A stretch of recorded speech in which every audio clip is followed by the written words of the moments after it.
The February 12, 2026 special meeting of the Public Art Commission to order. I'm going to start with roll call. Commissioner Tran, Here. Vice Chair Stern, Here. Commissioner Mullery, Here. Commissioner Smith, Here. Commissioner Delgaza. Not here today. Okay, great. And Commissioner Yoshi, who will be joining us soon, right? Okay, great. Do we have any agenda changes, additions, and or deletions? There are none. Do we have any public comment? No members of the public in present. All right. First action, approval of minutes for January 15, 2026 regular meeting. Do I have a motion? I move to accept the minutes from January. All right. Do I have a second? I second. All right. Okay, we're gonna roll call for the approval. Commissioner Tren, I approve. Commissioner Stern, Approve. Commissioner Mullery, Approve. Commissioner Smith, Approved. and Commissioner Joshi maybe later. The other commissioners, we'll call them when they get here. They don't get to vote right now. All right, good. All right, okay, any city official comments? Huh? Oh, there's a second set of minutes. Oh, there was. Commissioner Smith seconded the motion. You're right. Okay, got it. Okay, so January 15th, and then I was just wondering about that. Okay, do we have approval for the February 10th, 2 days ago, minutes for the for the retreat? Do I have a motion? I move to approve. Okay, second. I'll second. Okay, Commissioner Tran. I approve. Okay, Commissioner Stern. Approve. Commissioner Mullery. Approve. Commissioner Smith. Approve. And approve, I approve as well for both set of minutes. Okay. All right, city official comments. We just have a brief, exciting announcement. But the Fire Station 5 mural by Bodek Luna is scheduled to begin February 26th and will take approximately 1 week to complete. So we're really excited about this. This was another mural project that was placed on pause until the new legislation went into effect January 1st. And the design was derived from community meetings and meeting with the fire station staff and tours of Bull Park. You see our beloved donkeys in there and understanding the history there. So you'll notice that there are some mascots from local schools there. The Chili Peppers, which that firehouse was the original firehouse where they used to farm the chili peppers, and they started that tradition. There are various things to find in there, but it's all very locally rooted. And we had some fantastic community engagement, and he really did a great job incorporating into his design. But it's been a while since we've shown it to our older commissioners, and for the new commissioners, I know it's all new for you. So we look forward to seeing this begin February 26th.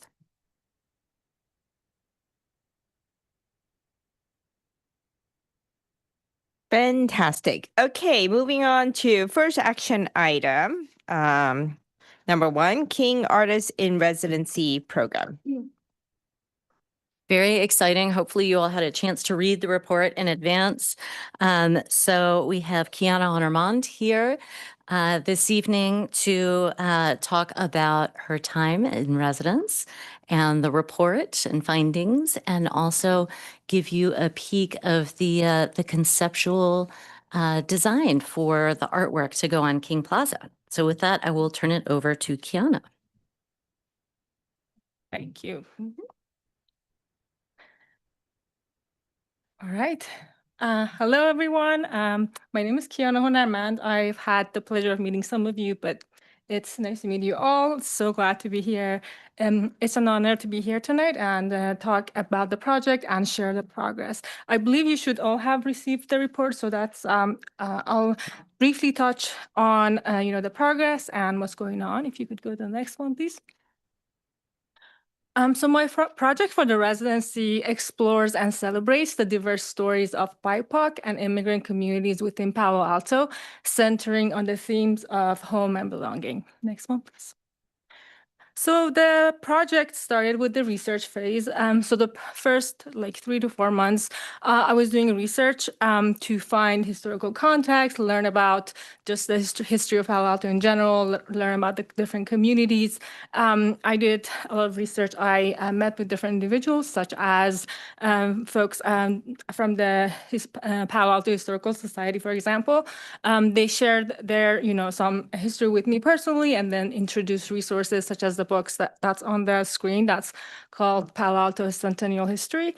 In general, it had a lot of history about Palo Alto, but specifically, it had one chapter that talked about the history of the Chinese community that immigrated to work on the railroads back in the 1800s, and then they settled in Mayfield and all the hardships and discriminations they faced.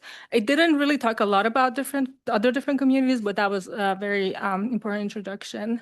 And then I also met with, for example, David from the Downtown Library, who shared a lot about, the history of downtown, the history of the Japanese American community, and the internment camps. And while I was there actually, I met this elderly woman who just happened to overhear our conversation, and she talked about how when she moved to Palo Alto, I don't know how many years ago exactly, maybe like about 50 years ago, the neighborhoods were segregated and only like some areas were limited to like white residents only. And I personally didn't know that. So that was, very shocking to me. Another big part of the research was finding different organizations that serve different communities that I was interested in connecting with. So that included BIPOC and immigrant communities. These are just a list of organizations I reached out to, but I also talked to different individuals, community leaders. I, just met with a lot of people. Some led to meetings and more introductions, and down the road, some led to actually like collaborating. Next one, please. So the second phase of the residency was the community engagement, and it had 3 different parts. One was a workshop. It was titled Weaving Stories, and it was inspired by one of my own projects, and that was kind of the creative community engagement. And I also had surveys that were available online, and I had physical copies at different locations. And then I also did in-depth interviews with community members that expressed interest in sharing more of their story. Next, please. So the workshops were a really great experience. It was a good way to connect with the community, make things together. They were prompted to bring photos that, had something to do with home and belonging for them. And then we cut them and, wove them together. And it was a great way to have conversation around the tables for folks to meet and also connect with each other that they otherwise wouldn't have met. And in addition, I also just had a lot of good conversations with people as they were working. And one story that really stood out was at this workshop, there was this elderly couple and that talked about their story. So the gentleman was originally from Japan, moved here as a child, and the woman came from this multi-generational kind of multi-ethnic family. She had a picture of her grandfather who served in World War II, but his parents were a part of the internment camps, and she had all of these images and all these photographs that she was, cutting and weaving together. So just really powerful to witness. I hosted 9 workshops. Some were open to the public at like the libraries and at the studio, as well as some workshops that were set up in collaborations with different organizations to kind of target the audience that they were serving. Next one, please. I think that it's not the next one. Okay. Thank you. So a big part of the community engagement were surveys. So they were available in 6 languages: English, Spanish, Chinese, Russian, Farsi, Swedish. And I had digital copies set up at different library locations. And they also were hosted at different community events. Thank you for hosting one. So as an effort to reach as many communities as possible. And I ended up, by the time I was putting together the report, I ended up having 181 total responses. Oh, and I forgot to mention, I also collected the surveys when I was doing the workshops. And next one, please. And the next part was to put together all the data, whether it was from the surveys or the conversations that I had with the community, and kind of get a bigger picture of what came up in all of those conversations. So the first question on the survey was, where is your grandmother from? And in the responses, I ended up having 45 different countries show up, and you can see them on the map. And I mean, we all know how diverse this Palo Alto is, but it was just so amazing to see that on the map. And next one, please. I also had two questions about languages. One was what languages were spoken in your home growing up, and the other one was what languages you dream in. And 42 unique languages and dialects came up as a result of the survey. Again, a testament to the diversity of the community that we are a part of. Next one. Another question I asked was, if community was a color, what would it be for you? And for me, that was kind of to get the emotional resonance, how people see community. And some colors like rainbow, unfortunately, Google Forms didn't have rainbow, so not all colors are the exact representation of the chart, but that kind of gives you an idea of what the responses were. And then the most important question on the survey was, what's the small wish you have for the community? Now, we got a lot of different responses, all diverse and very personal, but these were some of the recurring themes. People wanted radical visibility, to be seen as human. And the second one came up a lot, both in the surveys and the conversations I had with people. People wanted more spaces for connection. And another thing that came up a lot was relational kindness, empathy, listening, etc. Next one, please. So this is where I'm at now. What you see is a rendering of the concept for the project, inspired by all the conversations, all the survey results. I designed this kind of double helix spiral bench, inspired by how intertwined our lives are, being here from all over the world. And I wanted to create something that goes above just form and function. I wanted something that becomes a place for connection. So the way I imagine this is that in order to fully activate the bench, people need to be sitting at least on different sides of it to close the circuit and activate the lights, hoping that would become a place that people can come, and you would have to, interact with other people in the community to experience the work. And at this stage, I'm in the process of doing research on the material, talking to fabricators, getting quotes, etc. So that's where I am at with the project. And the next one, please. And these are just some of the quotes from the small wishes folks have for the community. There are more included in the report, but I wanted to just leave this up and then basically give the platform to you if you have any comments or questions. And I also wanted to thank you, Nadia and Elise. You've been so wonderful and helpful to work with. Been great. So I just want to clarify on the rendering too.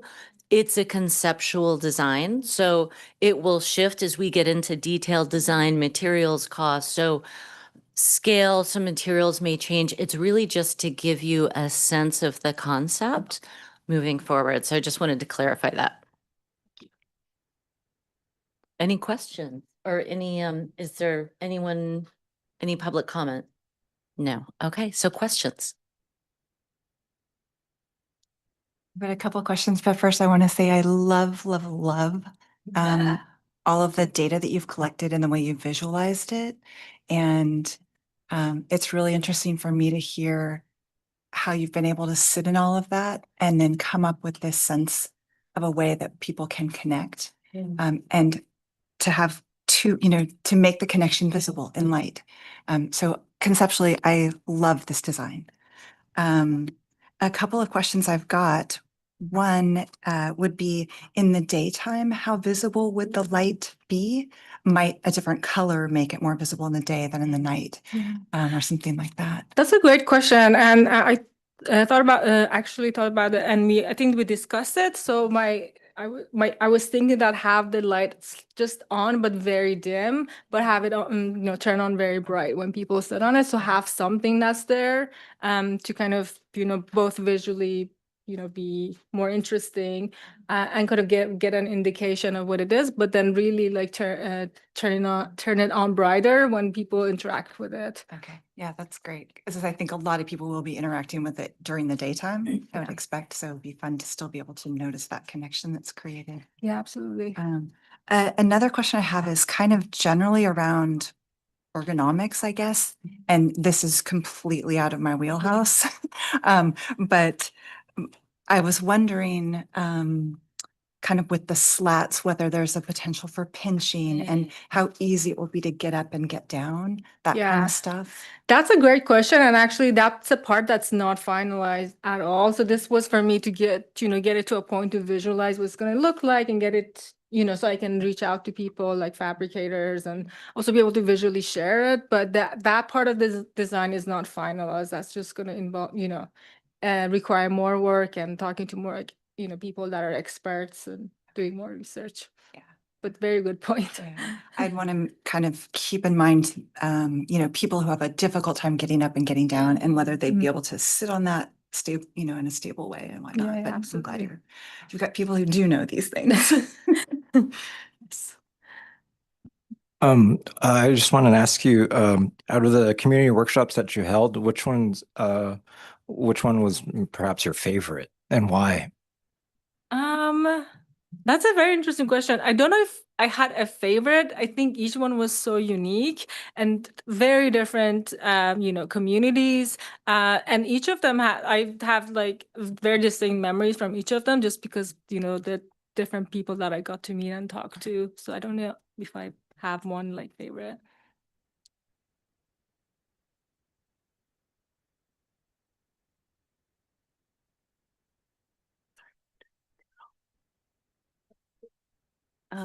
Thank you for sharing your process. I really appreciated the word kindness pop up in your surveys. I think that is really important to this community, all communities, but particularly with what young people have been going through in this community lately. Did you find that there was a significant difference in needs, or as they were put to you in your surveys, between different age groups? Were they looking for different things, or I suspect they were all looking for the same thing, and how you treated that? That's a great question. So I didn't ask for people's ages. So I only know the ages of the people that I met in person, but the majority of the surveys, were done remotely, whether online or like in the libraries, and I collected them. So I don't know the exact ages of people. I can guess like some people based on handwriting because I had children participate, or some people even like mentioned their age, but the majority of people didn't. So I can't tell exactly just because I don't have enough data points. You have a wonderful design here, and you probably thought of sort of catering to all ages. Absolutely, yeah. Is that your intention? Yeah, and at this point, just for the design, I've just gone with the standard of like what's the standard height for a bench, for example, stuff like that. So those have been put into consideration, but again, there's still a lot needs to be fine-tuned to make sure it's accessible and all of that. But yeah, I would love it to be available to everyone from all ages. Thank you. Wow. Another big vote for a wonderful design and excellent process. I mean, super interesting. And I attended a workshop, and it was fun just to be in a different kind of space, doing a different kind of thing with people I didn't know. So, as participants too, benefited from the process, your process. And I also wanted to say that the design is super. I love the idea of it being a functional art piece and a place for people to connect. And I remember your application. And this is totally different. It is very Right? different, yes. So fascinating that this is where you've arrived at, and it's really terrific. So congratulations. Thank you. And I can't wait to see it right out front there. Thank you. Me too. Yeah, and I would just like to kind of second it. I love it. I love the heart behind it. I love the way it all ties together so beautifully. I feel like you've really thought it through, and I think it's a very powerful piece. Well, thank you so much. Very kind of you. You know, I just wanted to echo everyone's sentiment. I do feel like even though this is a process, everything that you put out there almost felt like a remedy, in a sense that the questions, the survey questions, if I was on the receiving end of those questions, I would have felt a lot of warmth and goodwill and outreach to try to make a connection. So I thought that was a very wonderful, kind of like a hug out to the community. And in terms of the end sort of rendering, because it's essentially, I hate to use the word, but it feels like a furniture. And you know, the program itself, I believe we had a temporary rendering sort of expectation of the end result. And my question really is, depending on the exploration, sort of sort of the material that is built, is there a possibility that we end up changing the duration of the commission for the purpose of the finished product? That's a great question. A lot of it depends on the materials and where we end up going with that, how durable it is over a long period of time. So it's something we can explore, but generally they rotate through for, 6 months to 1 year time. And this is very much to Council Member Liu's comment yesterday or 2 days ago when we were discussing the possibility. And at the time, I really was thinking that, you know, we have a process. There was obviously a program design and parameters around it. But seeing where we have arrived and considering some of the public art pieces we have out there, that is, you know, like the benches that people love, the duration period seems to be longer depending on the material and also the site selection. And or even if we have a temporary site, is it possible to then have a more permanent site? So those are the things I wanted to kind of put out there as you guys, you know, refine the process. Okay.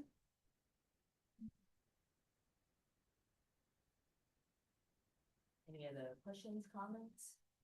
I just have a question about, you said you've already gotten some feedback from some fabricators. What are they saying? Are they saying So it's gonna be tight. unbelievably tight, I would guess? But actually, kind of to touch on what you said about durability, there are different types of, based on my research, different types of materials. We like started thinking about like marine grade plywood, but now I've been told many different types actually that they're sort of like MDF, but they're not. They're actually made to stay outside and for like a long period of time and things like that. But it's just going to be a matter of figuring out, what we can do to make it fit, within the budget. And do you think there'll be one fabricator or will be a combination of fabricator? So that's still, Okay. yeah, we don't know yet. The hope is it's going to be one, but, and I've gotten a couple of quotes that, that could work hopefully. But I've also gotten quotes for like just parts like the wood or like the metal, etc. I did have one other thought. You, in the report, at least it mentioned possibly putting quotes from some of the interviews that you did around. And I'm wondering what I didn't get a sense of kind of what material that might be or where they might go. So I believe they make just like kind of decals that can live outside, and you mentioned you've worked with them. Yes, we've had previous experience with putting quotes basically on decals that live a very long time out there on the plaza. So that's kind of what we were thinking we could explore with Kiana as the bench takes shape, and we'll see what makes sense.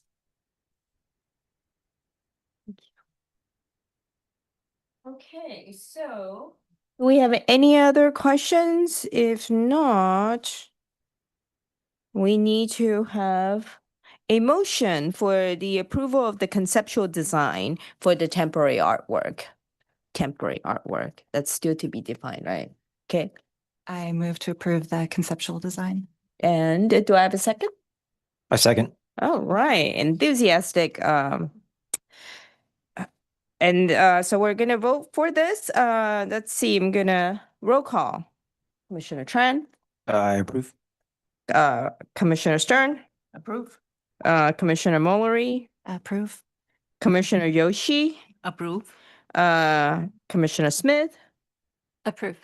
and enthusiastic yes from me as well. We are so thrilled, and what a nice job. What a thoughtful job. Thank you very much. Thank you so much for having me. It's been an honor. Yeah. Yes, please continue to think through a lot of this good material. We love it. All right, next action item. The PAC 2026 priorities and workshop. I think we saw a draft of it on Tuesday. Do we have any proposed changes, additions, recommendations? You had a chance to look at it clean? Oh, look at that. Ooh, clean version. Okay. So we do have up on the screen the FY 2027 Mhm. proposed priorities as Mhm. they were wordsmithed at the retreat. Did we insert the word joyful somewhere? Oh, and where is that? Number 2. Okay, got it. So the first one, we kept it the way it was. Okay, so it's community and economic development priority, develop public art that encourages engagement, belonging, and community participation, and that promotes shared experiences in and around Palo Alto neighborhoods, and commercial corridors. And the way we're reading neighborhoods and commercial corridors is, neighborhoods all around, including downtown, and also Copperly, and commercial corridors. It's right to bring business development or economic development to various different town centers. So okay, so number 1 is pretty much. Do we have any comments, suggestions, additions? Why don't we go priority by priority and then see if people have changes. If not, we just move on to the next one. Any edits? Going once, going twice. All right, number 2. This is the priority for social justice and inclusion priority. This is the one we're trying to include and address the housing priority of the 2026 City Council priorities. So social justice and inclusion priorities develop public art projects that advance joy, empathy, ethnic and cultural inclusion, and social, racial, and gender equality. Does that capture everything we want? I like the word joy. I think it's a great addition. That advance joy, empathy, ethnic and cultural inclusion. Are there any redundancies you feel like, any words we need to take away? Joy, empathy, ethnic. Empathy captures kindness. Yeah, okay, yeah, I like that. I like that. Okay, so social, racial, I think we're including housing in the inclusion under social. Okay, racial, gender equality, does that capture everything we want to capture? Try to be as expensive as possible, basically include everyone. Size, color, gender, everyone. Okay. Any other edits? No? Joy is a great addition. Okay, fantastic. Okay, number 3, it's the public art education priority. So this is our bread and butter.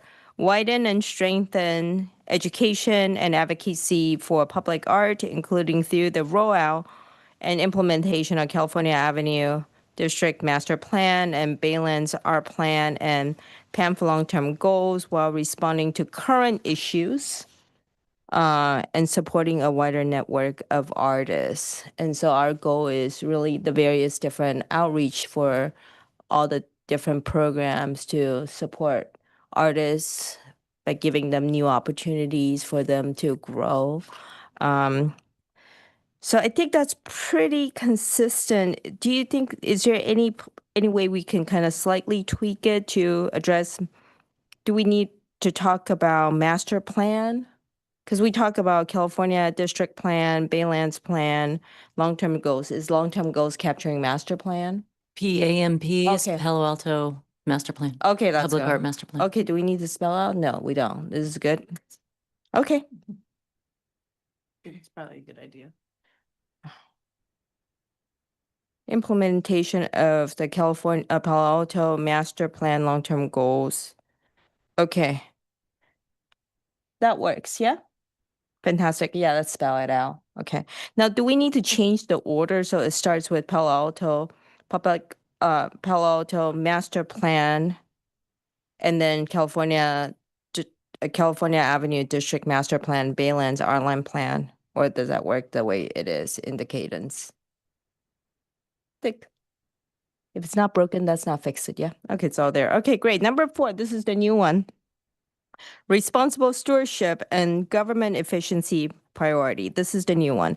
Advance government efficiency by streamlining public art processes, protect city asset, and reducing financial liability through diligent maintenance, conservation, and responsible deaccessioning. Any words missing? Protect city asset. Do we need to say Palo Alto city asset? Is that good enough? All right. Deaccessioning, we know what we're deaccessioning, right? Okay, so all 4 priorities. Anyone move to adopt these priorities? I move to adopt our 2020, says 27. FY 27, okay. Priorities. Okay, fantastic. Do I have a second? I'll second. Okay, fantastic. All right. I feel like we're really owning it. This is great. Okay, I'm gonna roll call this. Commissioner Tran? I approve joyfully. All right. Commissioner Stern? Approve. All right. Commissioner Mullery? Approve. Commissioner Yoshi? Approve. Commissioner Smith? Approve. And I approve joyfully as well. Thank you. Next action item is the downtown murals. Let's go.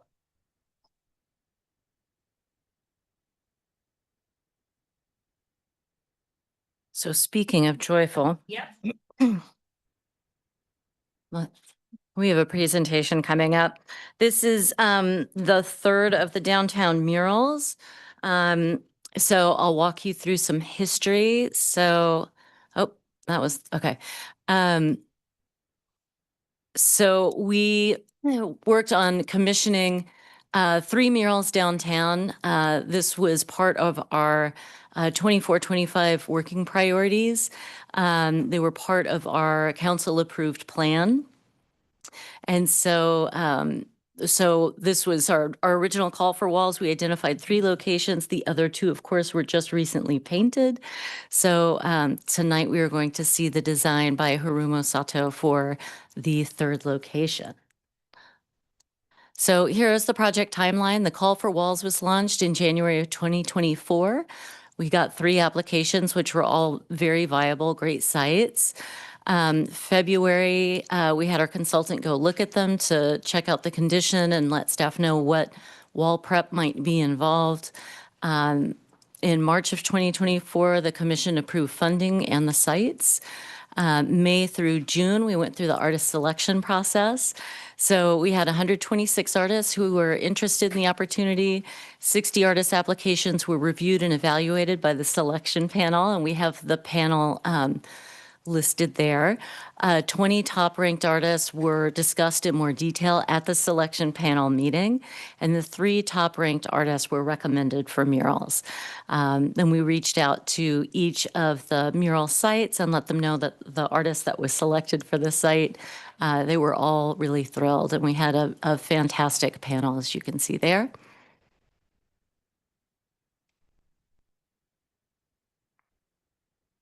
So these artists were approved in June of 2024. Of course, then our murals were all put on hold until the legislation for Senate Bill 456 was introduced and passed. So as of early 2026, we were able to move forward. And so here tonight we have Harumo Sato's project. So this is the location outside the All Saints Episcopal Church. This is the wall facing the parking lot of the U.S. Bank. And here is some of Harumo's previous work, especially highlighting the mural projects. So you can see it's very, very playful and in style, very warm. A lot of what we heard from the panel on this selection too was that while there are figures involved or integrated there, they everyone can sort of find themselves in that mural. So depending on the, the colors, the shapes, the sizes are all a little bit amorphous, and so everyone can find themselves within it. And so here is the proposal. This is the conceptual design titled Pa Jan Jan from a prominent exterior of the Episcopal All Saints Church at 555 Waverly Street. Draws inspiration from music as a powerful medium for connection. She explains, quote, "Music and color function as dynamic connectors, drawing people into a shared experience that can shift perception and awareness. Music, through playing, listening, or movement, serves as a common language, cultivating presence and a sense of connection. Color operates similarly, generating visual rhythm and shaping perception without words. Through vibrancy and repetition, it animates the mural surface and invites instinctive responses, much like sound does in music. Experiencing this interplay of music and color creates a sense of lightness and joy." The title of the mural further extends this sensory connection through sound. Jan Jan, a Japanese onomatopoeia, evokes melodic rhythm in a manner similar to expressions such as pa pa pa pa in English. So it's interesting when we showed the rendering to the representatives at All Saints Episcopal. They said it's uplifting, joyful, hopeful, imaginative, and really communicated unity and connection. So they just instantly loved it. And the more time I've spent looking at it, the more little creatures and instruments and things I found in there. So I think it's something that people will really take to, and especially children will enjoy finding things and interpreting them differently. So if the project is, if the conceptual design is approved this evening, we will move forward with plans to paint in April. Are there any community members in attendance who wish to speak? No. Okay. Any questions? Yeah. So like we're gonna prep the wall. Is there any special prep that we need, and also like special paint that we need for that, painting for that mural? Great question. As far as prep, we will be power washing it to get a nice clean surface for the artist to work with. And we will work with her if there needs to be some sort of paint behind it. But because the mural also falls away at the end, we want to make sure that it's not confined to some sort of rectangle that stands out. So we'll make sure that the artist has what she needs. Any other questions? How wide is this? What was it in the rendering? 3 or 4 parking lot. It's pretty big. Space. Yes, it's quite big. It's not all that tall. Yeah, it's roughly 40 feet long by Mhm. 7 feet tall high. Mhm.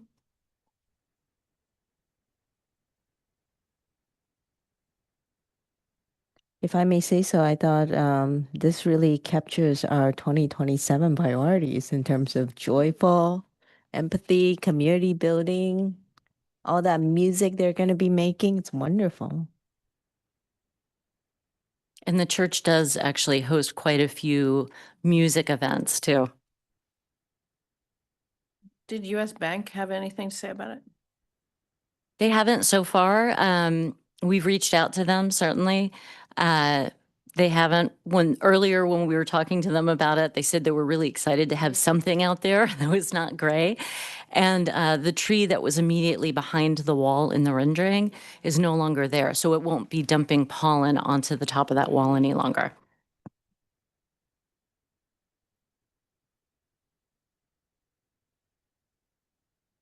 Any other comments, observations? All right. Okay. Well, so so our action is to approve this conceptual design by this muralist to be painted in this location. So that's what we're voting for. Do I have a motion?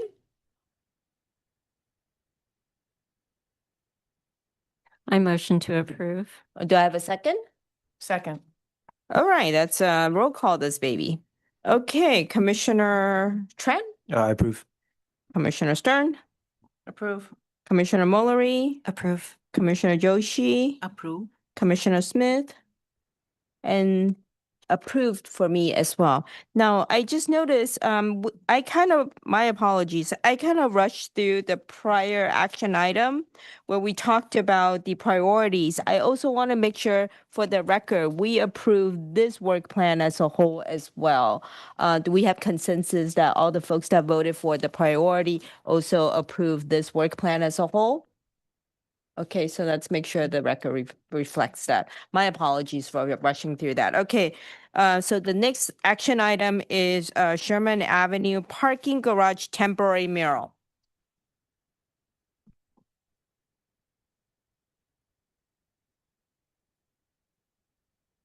So this, you might recognize that if you've been over by California Avenue. There's some tremendous artwork just across the street from it. So this was also part of this last year's Public Art Commission work plan that was approved by council. And it was guided by the California District Public Art Plan that was approved in March 2021. And so it identified commissioning large-scale temporary artworks in the Cal-Ave district that reflect the neighborhood and history there. So over the course of 2025, we've been working with the Public Works Department to do all the legwork that needs to take place in order to place hardware in that where the yellow stripes are in that rendering. And the idea is that the hardware goes into place and then we would have rotating banners that are printed. So artists would create a digital artwork that then gets printed on a perforated banner and hung there for a period of 6 to 12 months. We're guessing probably about 9 is where we're going to land. We'll have to see how the first one ages. But we've had to do a scan of the building of those decks to make sure we don't hit any of the post-tension spots in there. Special engineer and inspector who will be on site. The plans have been approved by the buildings department at this point.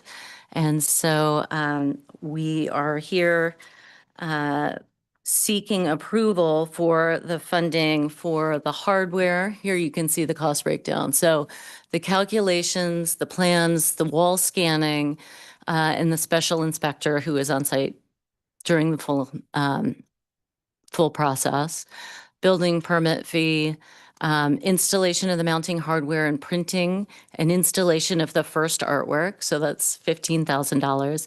And then there's an artist fee of $6,000. So our estimated cost is up to $35,000 for this project. Any questions? I've got a couple. Yeah. So the artist fee for design and development doesn't include the actual printing of the thing itself. It's just the design. And what's the anticipated cost of that, of the material, the printing? The do you recall what the actual banner is? So, the $15,000 cost combines both the installation of permanent mounting hardware that will stay there and printing of that banner like mural. So it's roughly 50-50. Mhm. You know, because they're just like different, you know, sort of like line items, breaking it up even further. But generally speaking, it's about $7,500. So to think into the future, then the next commission for that piece would be around 15,000, 6 or 7 for the artist, 6 or 7. For Yes, That's within that correct. ballpark, yes. Okay. Mhm. Another question I had or have is it kind of occurs to me that this piece could be done as a mural by people who are not traditionally muralists because it is a digital rendering that then gets put up.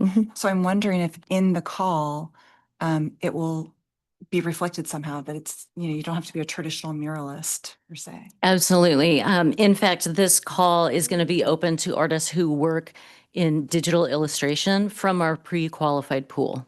So we plan to tap into that for this call.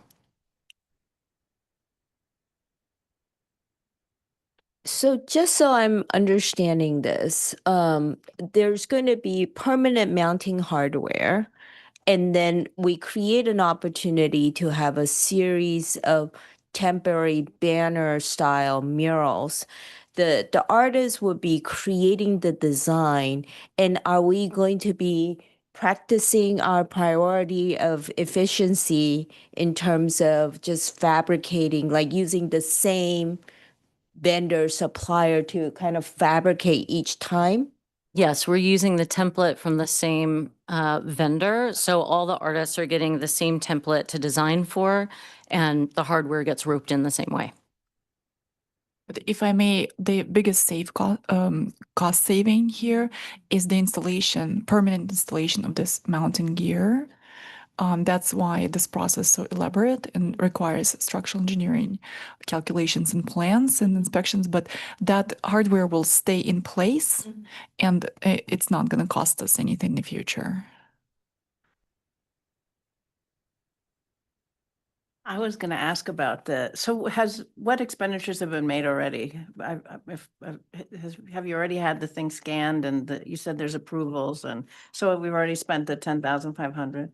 We've done the calculations and plans because we needed to get those in, and we've done a first wall scanning. The special inspections take place during the installation, so it's an inspector while they're there, double checking the scans and the locations where they plan to drill so that they don't hit a post-tension spot. And do we know what this hardware is going to look like? It looks kind of like an eye bolt that is going to be attached to a sliding bar, so that if there is a difference from one banner to the other or how tight they need to do it, that we can slide it and we're not putting more penetrations in the building. So the banner will just slide onto something at the top? The banner will get essentially zip tied through grommets into the hardware. Gotcha. And I hope that we consider using a recyclable material. We're looking into like the eco-friendly versions of what we want to use. Yep. I'm sorry, I may not know this already. Is there something in our master plan that says that we must have professional artists create these artworks? For example, this one, could it be something that we could open up to our, high school teachers to do with their students, sort of as a, yes, get the young people involved in creating artwork?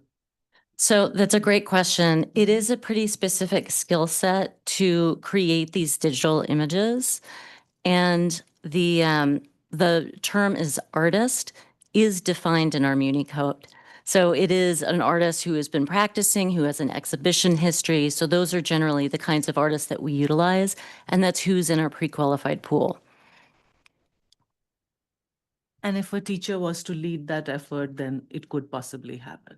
If a teacher was the applicant and had, the resume to do it and lead students in a design process, that would work, but they would have to already be in the pre-qualified pool. I see. Mhm. Thank you. So just so I'm understanding this, so $6,000 for a design fee, the fabrication, and the mounting and the fabrication of the temporary mural is part of that 15,000, which includes the hardware. And we don't know how long this temporary mural is going to be good for based on the material. But after the first time, second time, if we want to come back with another mural, you'll come back again and do another artist call. Yes, but in the efficiency mode, we were thinking with the selection panel, there might be a first artist and then the second one is on deck. So we would come back after the first artist artwork is installed to have the second artist approved and then have them begin their design.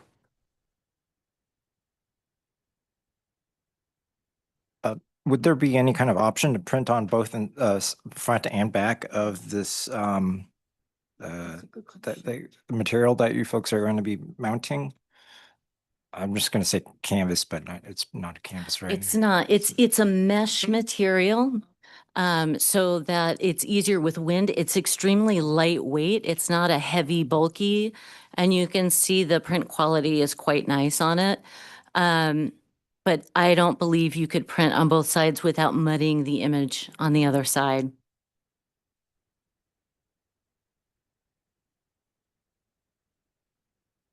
What's going to happen to the print after the first one comes down and then the second one goes up? Then what do you do with?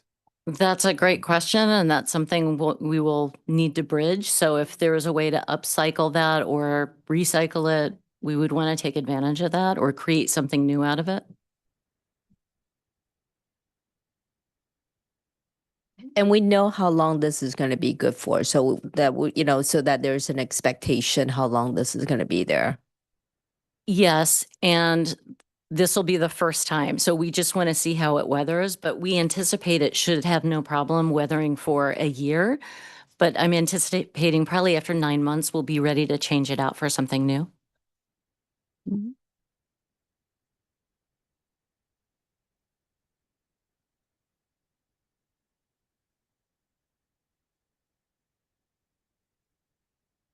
Well,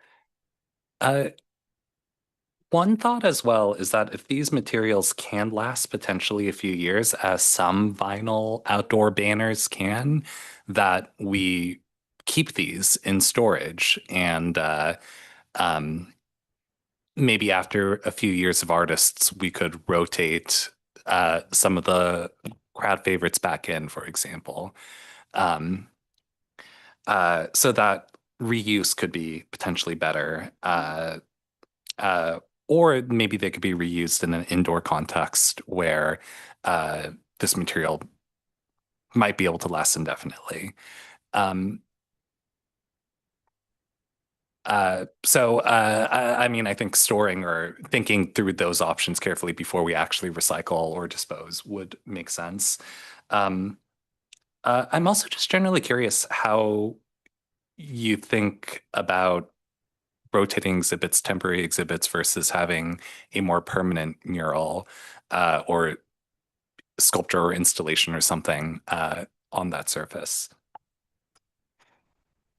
That surface, it would be really challenging, if not impossible, to have a painted mural on it because that material is not great for taking that.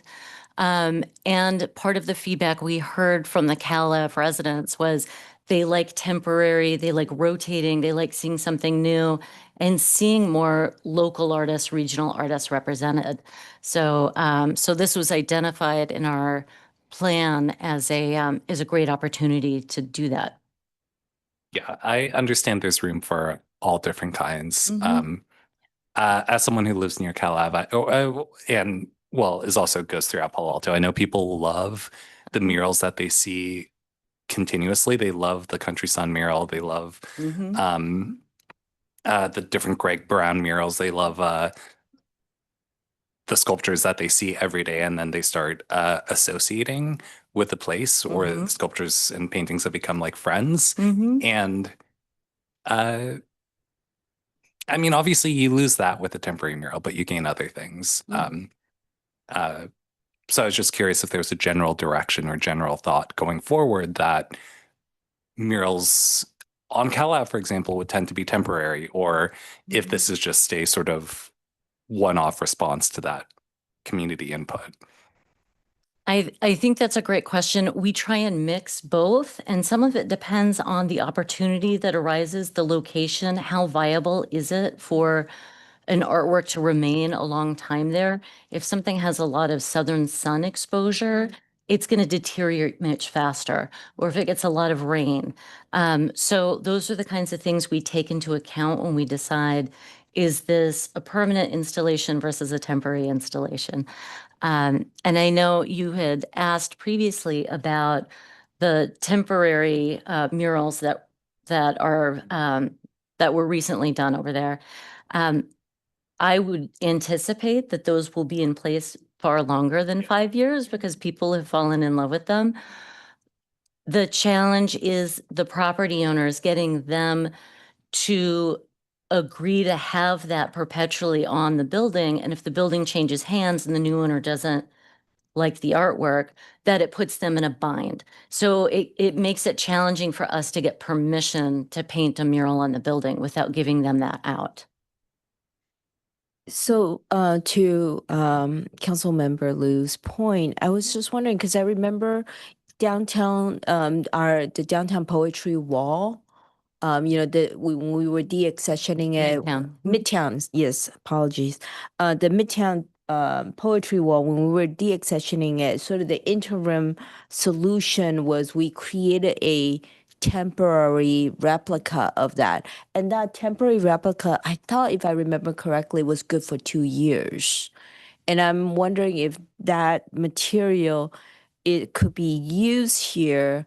And the second question I have is, let's say if the idea of a temporary is less than 1 year, and then but this material is good for 2 years, then if we do a series of them and we do a rotation program, what would be the storage situation? And I'm sure that's not something we have thought about, but just putting it out there. Right, because usually when we do a temporary project like this, we have the artist's permission for that use only. Because they don't know how it might be recreated or reused. And so usually it's a permission for one site for a temporary project.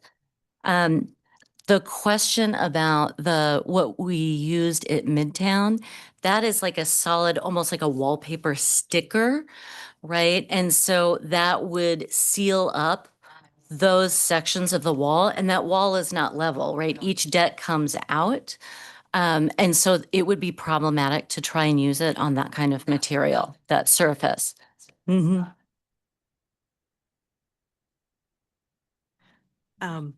I too live near California Avenue, so I know this intersection really well. This is an intersection where, as we all know, there are more cars than people most of the time.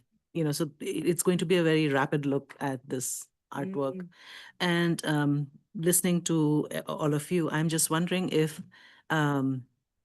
and I see that there is a need for translucency in the material because it's going over some kind of a glass, and probably the cars parked inside need to have a sense of what's going on the street outside.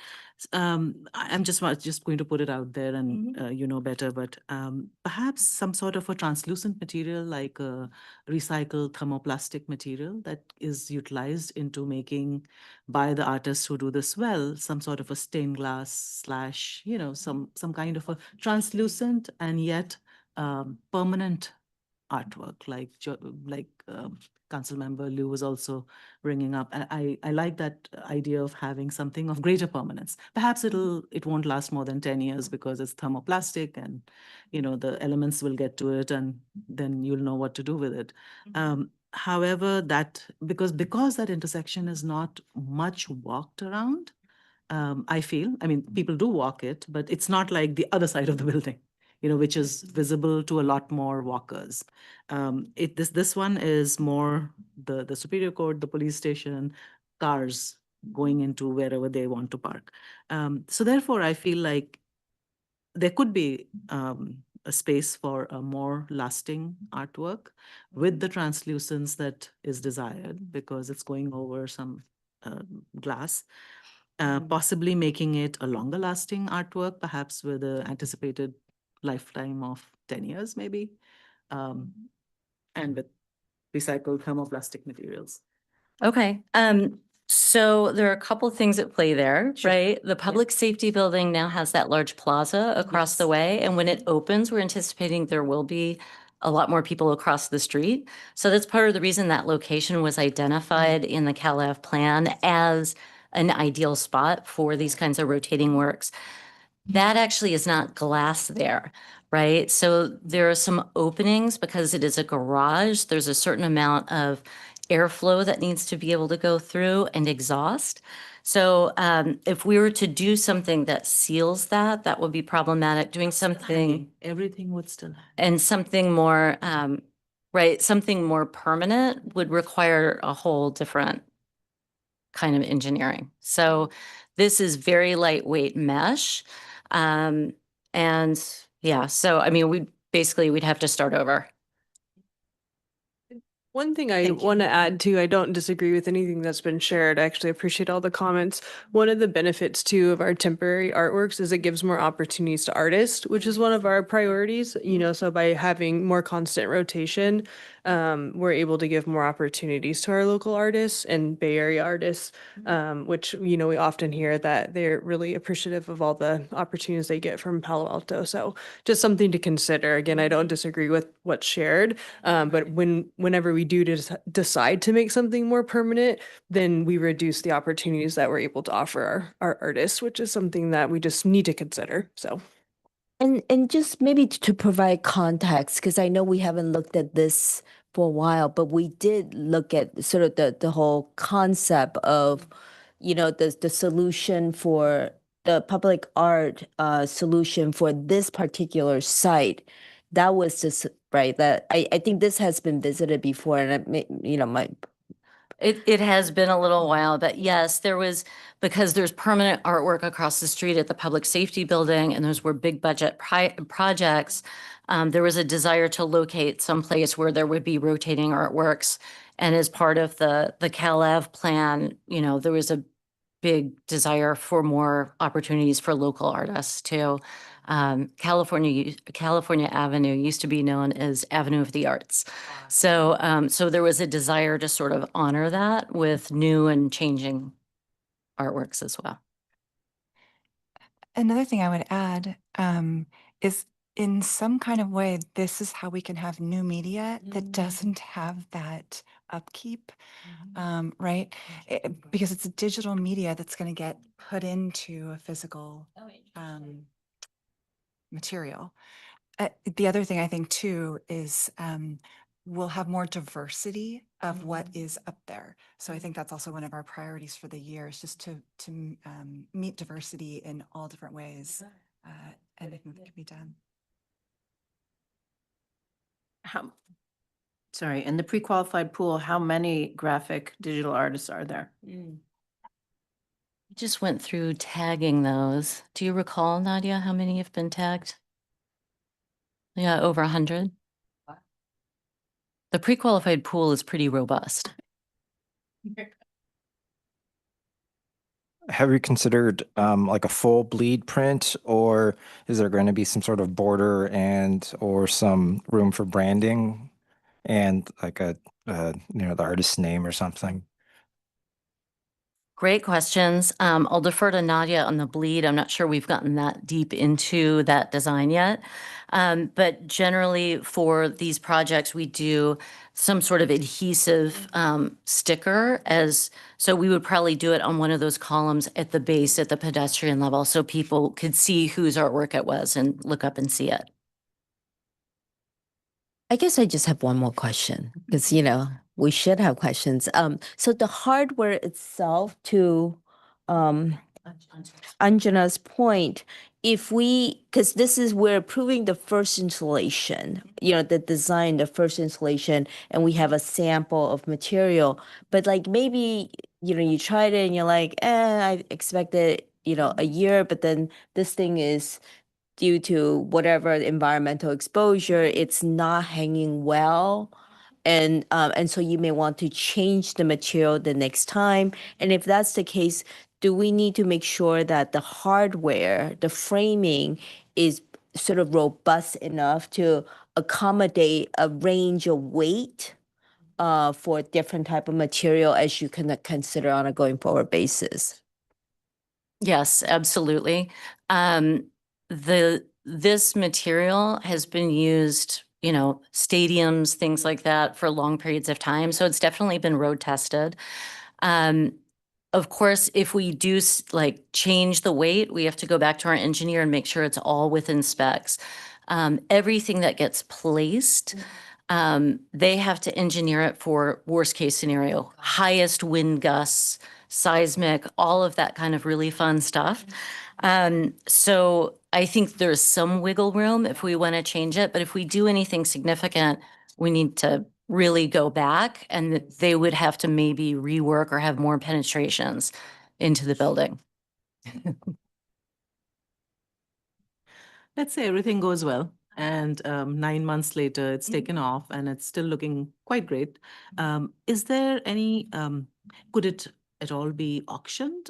Would there be small offices that might be interested to invest in something like that for the lunchroom? Yeah, the city is really not in the business of selling the artwork. Generally, it's the artist's copyright, and they're giving us permission to print it and show it in this configuration. Part of the contract is that we can reproduce it for non-commercial purposes, but we cannot sell it. Thank you. So once it's done, we take it down, they take it home, and then the next piece goes up. That's generally the way it works, yes. Did you say that the artist takes it home? The artist has the first right to dispose of it unless, they say, okay, let the sign company take it, or in the case of the construction fence, let the construction team go ahead and dispose of it. So the city doesn't have the option to keep it. Well, I think I heard a couple conflicting things because I seem to hear also that the city has the option to display or use it in non-commercial ways. But if the city wanted to do that, it would have to print out a new copy.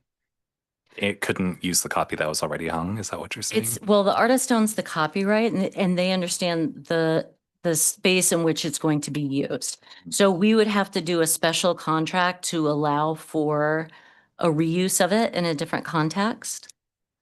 Right? Okay. And let's say budgets are tight and they're, in the name of efficiency, we say, maybe we don't want to print this every 9 months. And actually the banners seem to last pretty well. They last a few years. Could we just display a piece indefinitely and not have to commission a new one? We could Could extend that the just life be- of it. Yeah, there are temporary Would that ones. flexibility be in the contract? It is not uncommon for us to extend the run of a temporary project, but to make it permanent, then we're talking about taking it into the collection, which means we're going to maintain it. So something that's printed on a perforated vinyl is probably not something that we would accession into the collection and then eventually have to go through a deaccession process. Sure, Yeah. but if we decided for budget or other constraints, we just wanted to keep the same mural on for 5 years, we could just do that without any issue. If we had to extend the contract and then pay the artist tens of thousands of extra dollars, it would kind of defeat the point of like saying, let's just keep the one we have. So what would the situation be, or could that sort of clarity be written in the contract? Because I imagine we have the market power to say that if we just print a temporary banner and it lasts a few years, we can just keep it up for a few more years. It doesn't actually affect the artist Sure. or the artist's willingness to work with us. Right. And that happened with the construction fence artwork. So those were up longer than anticipated.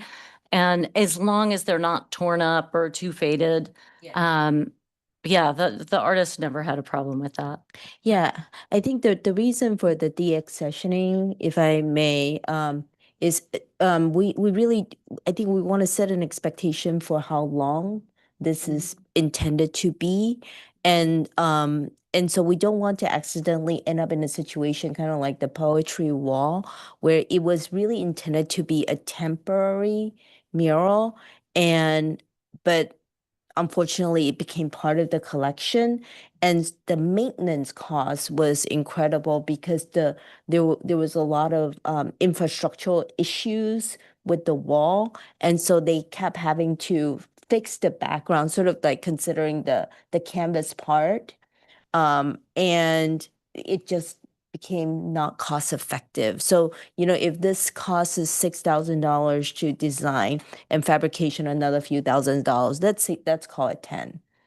And we ended up adding it to the collection and trying to keep it together. That could be sort of the total cost of ownership, maybe what we've originally signed up for. I think we're looking at this from the standpoint of total cost of ownership. Has an artist already been selected for this? Okay. No. We haven't Haven't approached the artist yet. We wanted to move forward with getting the approval of funding before we reach out to artists and put together the selection panel. So we could definitely write the contract to say it could be displayed up to, 4 or 5 years, right? I don't believe the material will last that but then we can long, just but say we that. could extend it, certainly, yeah. And usually you can do that just in an informal communication between the city and the artist.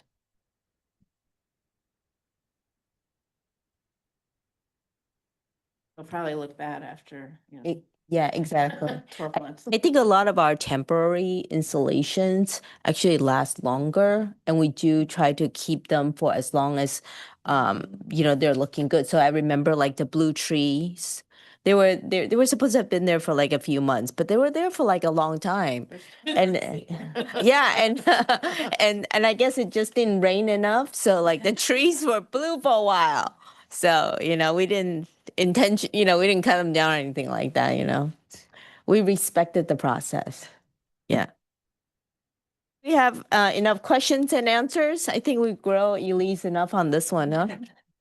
Okay, do we have, no, I thought it was a really good communication, right? So early on in the process, it was sort of kind of agreed on. I think there was like chapter 1, and now this is chapter 2.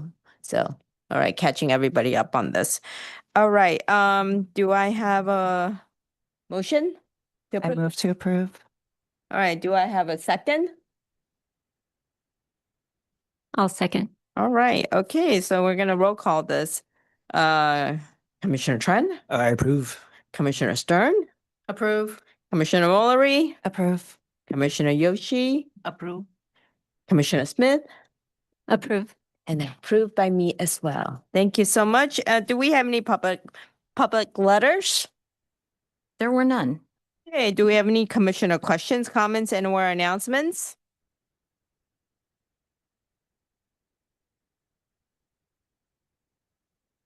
High fives for Chair Shen.